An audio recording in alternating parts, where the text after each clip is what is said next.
श्रीमद् भगवत गीता अध्याय 18 मोक्ष संन्यास योग। अर्जुन बोले, हे महाबाहो, हे अंतर्यामी, हे वासुदेव, मैं संन्यास और त्याग के तत्व को पृथक पृथक जानना चाहता हूँ। भगवान बोले, कितने ही पंडित जन तो काम्य कर्मों के त्याग को संन्यास समझते हैं तथा दूसरे विचार कुशल पुरुष सब कर्मों के फल के त्याग को त्याग कहते हैं। कुछ एक विद्वान ऐसा कहते हैं कि कर्म मात्र दोष युक्त है, इसलिए त्यागने के योग्य है, और दूसरे विद्वान यह कहते हैं कि यज्ञ, दान और तप रूप कर्म त्यागने योग्य नहीं है। हे पुरुष श्रेष्ठ अर्जुन, संन्यास और त्याग इन दोनों में से पहले त्याग के विषय में तू मेरा निश्चय सुन, क्योंकि त्याग सात्विक, राजस और तामस भेद से 3 प्रकार का कहा गया है। यज्ञ, दान और तप रूप कर्म त्याग करने के योग्य नहीं है, बल्कि वह तो अवश्य कर्तव्य है, क्योंकि यज्ञ, दान और तप ये तीनों ही कर्म बुद्धिमान पुरुषों को पवित्र करने वाले हैं। इसलिए हे पार्थ, इन यज्ञ, दान और तप रूप कर्मों को तथा और भी संपूर्ण कर्तव्य कर्मों को आसक्ति और फलों का त्याग करके अवश्य करना चाहिए। यह मेरा निश्चय किया हुआ उत्तम मत है। निषिद्ध और काम्य कर्मों का तो स्वरूप से त्याग करना उचित ही है, परंतु नियत कर्म का स्वरूप से त्याग उचित नहीं है। इसलिए मोह के कारण उसका त्याग कर देना तामस त्याग कहा गया है। जो कुछ कर्म है वह सब दुख रूप ही है, ऐसा समझकर यदि कोई शारीरिक क्लेश के भय से कर्तव्य कर्मों का त्याग कर दे तो वह ऐसा राजस त्याग करके त्याग के फल को किसी प्रकार भी नहीं पाता। हे अर्जुन, जो शास्त्र विहित कर्म करना कर्तव्य है, इसी भाव से आसक्ति और फल का त्याग करके किया जाता है, वही सात्विक त्याग माना गया है। जो मनुष्य अकुशल कर्म से द्वेष नहीं करता और कुशल कर्म से आसक्त नहीं होता, वह शुद्ध सत्व गुण से युक्त पुरुष, संशय रहित, बुद्धिमान और सच्चा त्यागी है। क्योंकि शरीरधारी किसी भी मनुष्य के द्वारा संपूर्णता से सब कर्मों का त्याग किया जाना शक्य नहीं है, इसलिए जो कर्म फल का त्यागी है वही त्यागी है, यह कहा जाता है। कर्म फल का त्याग न करने वाले मनुष्य के कर्मों का तो अच्छा, बुरा और मिला हुआ ऐसे 3 प्रकार का फल मरने के पश्चात अवश्य होता है, किंतु कर्म फल का त्याग कर देने वाले मनुष्यों के कर्मों का फल किसी काल में भी नहीं होता। हे महाबाहो, संपूर्ण कर्मों की सिद्धि के ये 5 हेतु कर्मों का अंत करने के लिए उपाय बतलाने वाले सांख्य शास्त्र में कहे गए हैं, उनको तू मुझसे भली भांति जान। इस विषय में अर्थात कर्मों की सिद्धि में अधिष्ठान और कर्ता तथा भिन्न भिन्न प्रकार के करण और नाना प्रकार की अलग अलग चेष्टाएं और वैसे ही 5वां हेतु देव है। मनुष्य मन, वाणी और शरीर से शास्त्रानुकूल अथवा विपरीत जो कुछ भी कर्म करता है, उसके ये 5 कारण है। परंतु ऐसा होने पर भी जो मनुष्य अशुद्ध बुद्धि होने के कारण उस विषय में यानी कर्मों के होने में केवल शुद्ध स्वरूप आत्मा को कर्ता समझता है, वह मलिन बुद्धि वाला अज्ञानी यथार्थ नहीं समझता। जिस पुरुष के अंतकरण में मैं करता हूँ ऐसा भाव नहीं है, तथा जिसकी बुद्धि सांसारिक पदार्थों में और कर्मों में लोपायमान नहीं होती, वह पुरुष इन सब लोकों को मारकर भी वास्तव में न तो मरता है और न पाप से बंधता है। ज्ञाता, ज्ञान और ज्ञेय ये तीन प्रकार की कर्म प्रेरणा है, और कर्ता, करण तथा क्रियाएं तीन प्रकार का कर्म संग्रह है। गुणों की संख्या करने वाले शास्त्र में ज्ञान और कर्म तथा कर्ता गुणों के भेद से तीन तीन प्रकार के ही कहे गए हैं, उनको भी तू मुझसे भली भांति सुन।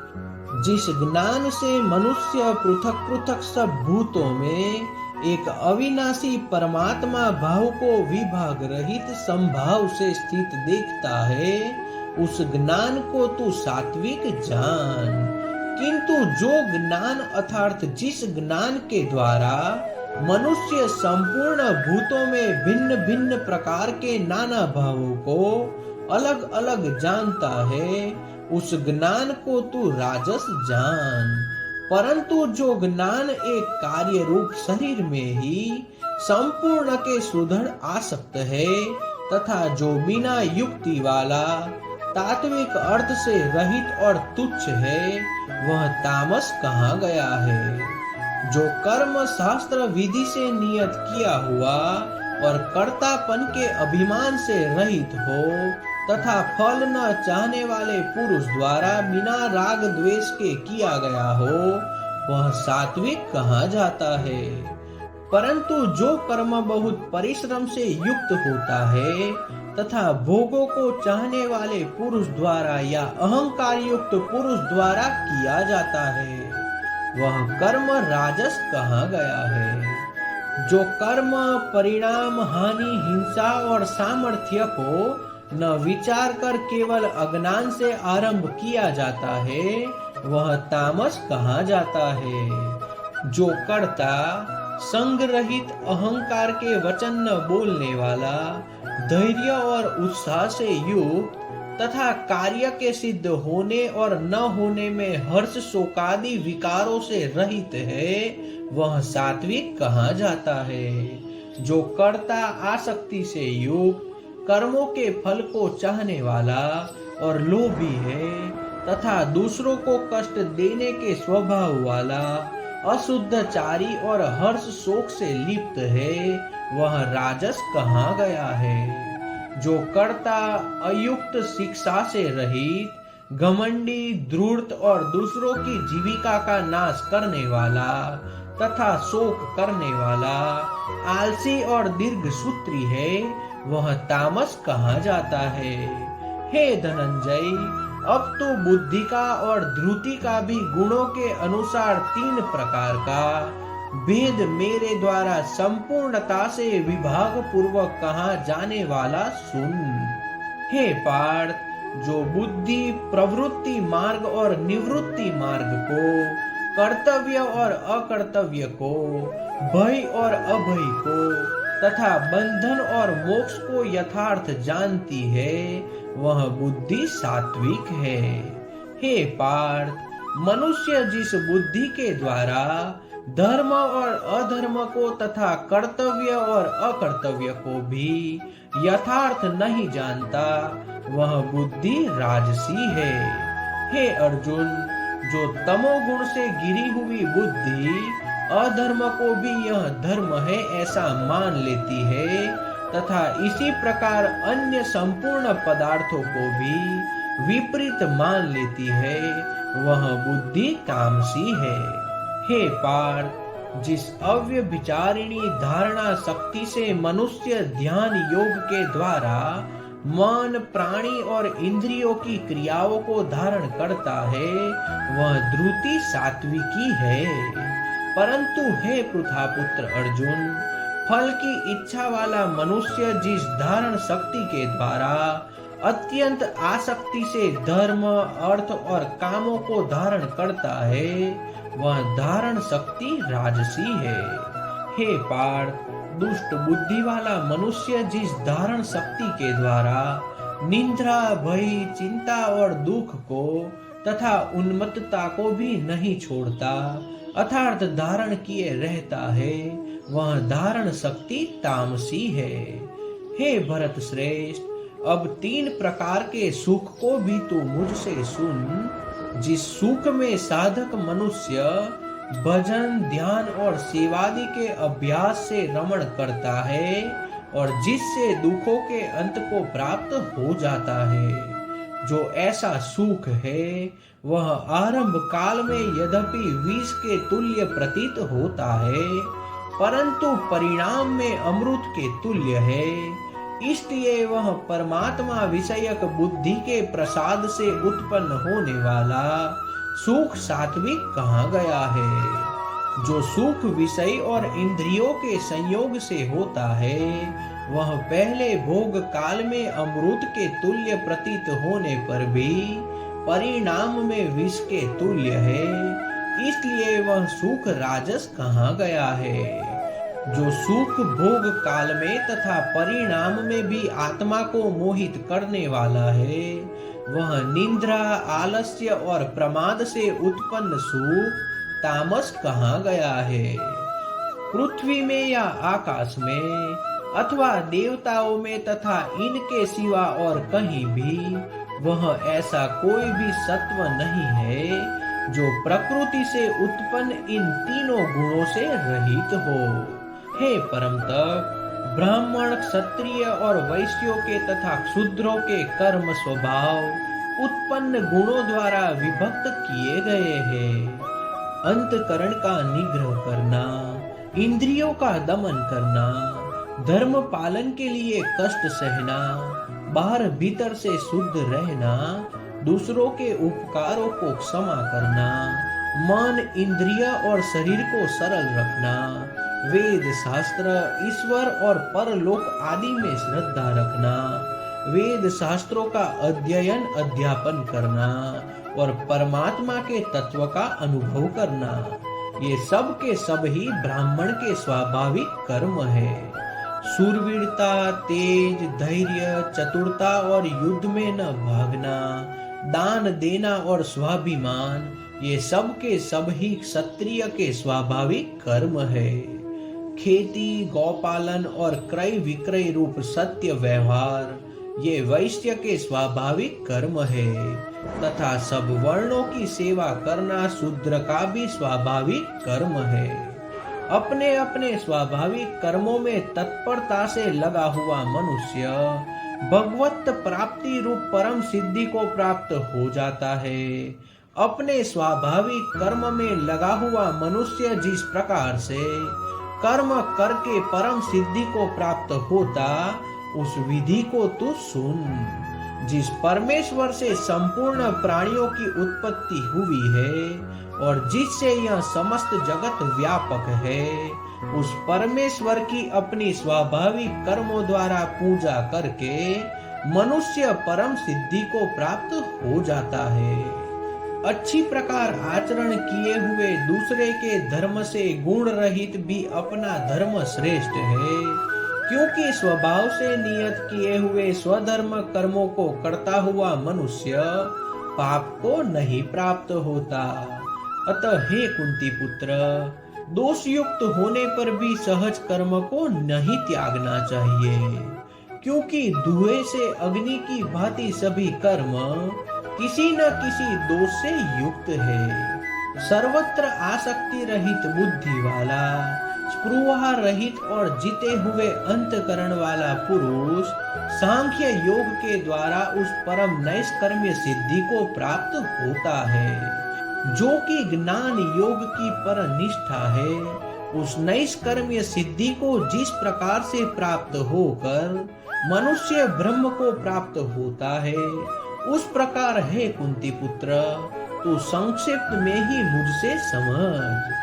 विशुद्धि बुद्धि से युक्त तथा हल्का, सात्विक और नियमित भोजन करने वाला, शब्दादि विषयों को त्याग करके एकांत और शुद्ध देश का सेवन करने वाला, सात्विक धारण शक्ति के द्वारा अंतकरण और इंद्रियों का संयम करके मन, वाणी और शरीर को वश में कर लेने वाला तथा अहंकार, बल, घमंड, काम, क्रोध और परिग्रह का त्याग करके निरंतर ध्यान योग के परायण रहने वाला ममता रहित और शांति युक्त पुरुष सच्चिदानंद घन ब्रह्मा में अभिन्न भाव से स्थित होने का पात्र होता है।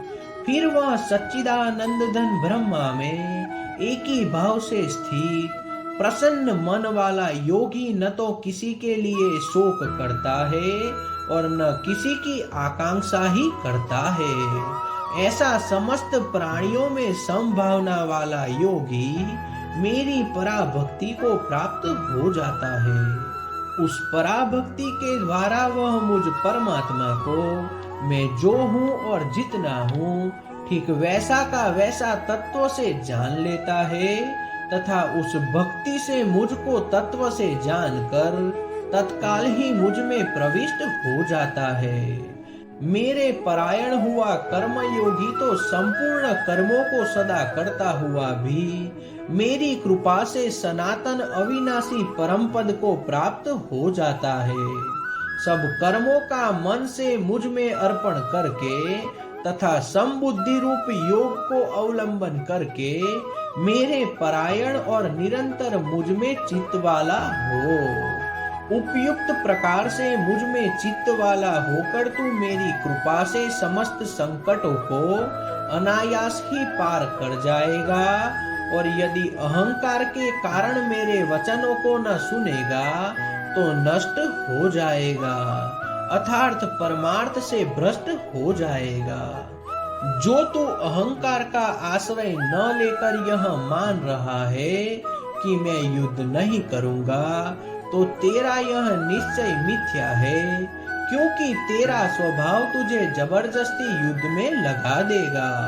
हे कुंती पुत्र, जिस कर्म को तू मोह के कारण करना नहीं चाहता उसको भी अपने पूर्वकृत स्वाभाविक कर्म से बंधा हुआ परवश होकर करेगा।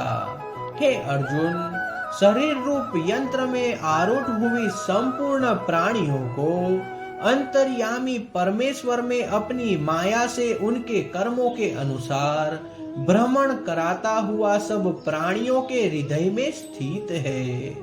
हे भरत, तू सब प्रकार से उस परमेश्वर की शरण में जा। उस परमात्मा की कृपा से ही तू परम शांति को तथा सनातन परम धाम को प्राप्त होगा। इस प्रकार यह गोपनीय से भी अति गोपनीय ज्ञान मैंने तुझसे कह दिया। अब तू इस रहस्य युक्त ज्ञान को पूर्वतया भली भांति विचार कर, जैसे चाहता है वैसे ही कर। संपूर्ण गोपनीयों से अति गोपनीय मेरे परम रहस्य युक्त वचन को तू फिर भी सुन। तू मेरा अतिशय प्रिय है, इससे यह परम हितकारक वचन मैं तुझसे कहूँगा। हे अर्जुन, तू मुझसे मन वाला हो, मेरा भक्त बन, मेरा पूजन करने वाला हो और मुझको प्रणाम कर। ऐसा करने से तू मुझे ही प्राप्त होगा, यह मैं तुझसे सत्य प्रतिज्ञा करता हूँ, क्योंकि तू मेरा अत्यंत प्रिय है।